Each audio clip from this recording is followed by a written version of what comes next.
नमस्ते सबैलाई। आजको यो भिडियोमा चाहिँ मार्केटको एनालाइसिस र यस्तो मार्केटमा यो जुन साइडवेजको मार्केटमा छ, साइडवेजको मार्केटमा चाहिँ कस्तो स्क्रिप्ट चाहिँ किन्ने, कतिखेर किन्ने र कतिखेर बेच्ने भन्ने कुरा चाहिँ हामी यो भिडियोमा बताउनेछौँ। अनि अब सबैलाई थाहा भएकै कुरा हो, मार्केट 2700 र 2800को बिचमा खेलिरहेछ।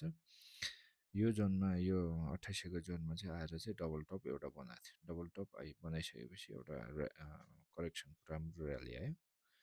त्यो र्याली आइसकेपछि जस्तै अब यहाँ पनि तल पनि डबल बटम देख्न सकिन्छ। अब के कुरा एक्सपेक्ट गर्न सकिन्छ भने अब यहाँदेखि रिजेक्सन क्यान्डलहरू पनि छन् है। अनि त्यसपछि अब यहाँ पनि तपाईँको राम्रो रिजेक्सन क्यान्डल आएछ, भोल्युमसँग आएछ।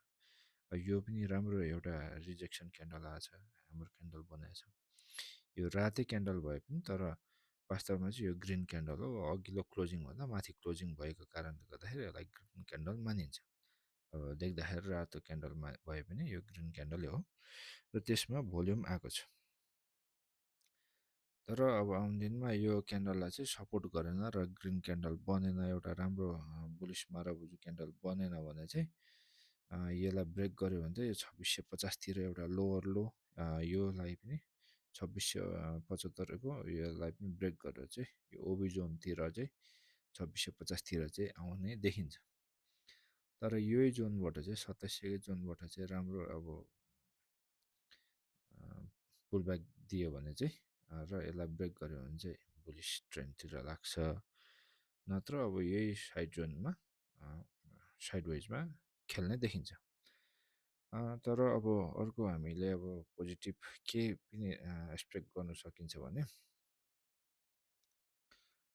अब 97देखिको 2016सम्मको हेर्दाखेरि चाहिँ जुलाईको टाइममा चाहिँ सधैँ बढेको देखिन्छ। 99% चाहिँ बढेको देखिन्छ। अब यहाँ घटे थोरै घटे पनि बढेको यहाँ देखिन सकिन्छ है। अनि त्यही भएर अब जुलाईको एक्सपेक्ट गर्दाखेरि चाहिँ जुलाईको हेर्दाखेरि चाहिँ पास्ट स्टोरी हेर्दाखेरि चाहिँ जुलाईमा बढ्ने देखिन्छ। र अब यहाँको रिजेक्सन क्यान्डल र डबल बटम क्यान्डलहरू बनाएको देख्दाखेरि चाहिँ मार्केटमा र्याली आउँछ कि भन्ने एउटा एक्सपेक्ट गर्न सकिन्छ। र अर्को कुरा अब हामीले हाउ टु बाई भन्ने कुरा चाहिँ कसरी हेर्छौँ भने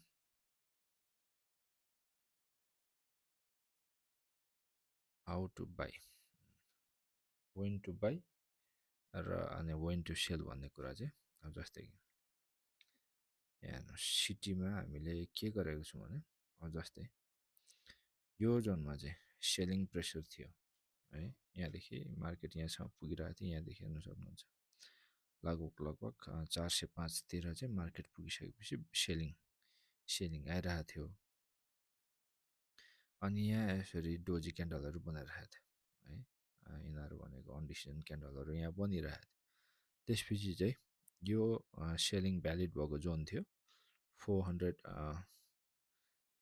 398सम्मको, 398 यो 400सम्मको चाहिँ एउटा सेलिङ भ्यालिड जोन थियो। त्यसलाई चाहिँ यो ग्रिन माराबुजु क्यान्डल बनाएर एउटा राम्रो ग्रिन क्यान्डल बनेर चाहिँ भोल्युम सहित चाहिँ ब्रेक गर्यो। हामीले यो टाइममा इन्ट्री गऱ्यौँ है। यो क्यान्डलमा हामीले इन्ट्री गऱ्यौँ, हाम्रो ग्रुपमा चाहिँ यो क्यान्डलमा किन्न लायौँ। र अब कस्तो थियो भन्दाखेरि अब यो जोनमा पनि अलिकति माथि त अब तपाईँको सेलिङ देखिया छ, योमा पनि देखिया छ, राम्रो रिजेक्सन आएछ है। तर यो राम्रो रिजेक्सन आउँदा पनि के छ भन्दाखेरि ग्रिन क्यान्डल बनाएको छ, अघिल्लो भन्दा पनि माथि क्लोजिङ भएको छ। अनि अर्को कुरा भोल्युम अघिल्लो दिनभन्दा पछिल्लो दिन छैन। त्यही भएर त्यति यसमा यस्तो केसमा चाहिँ आत्तिनु पर्दैन। अनि तर अब यहाँदेखि बढेर गयो मार्केट, बढेर गइसक्यो। अब यहाँ पनि रिजेक्सन त देखायो, तर के छ भने यहाँ पनि भोल्युम छैन।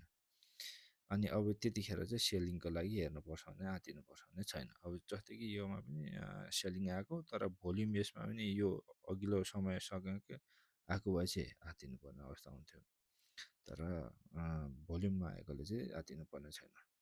त्यहाँदेखि बढेर मार्केटले एउटा र्याली लिएर माथि गयो। माथि गइसकेपछि एउटा यहाँ रिजेक्सन क्यान्डल देख्न सकिन्छ र अब इन्भर्टेड ह्यामर बनाएर बस्यो।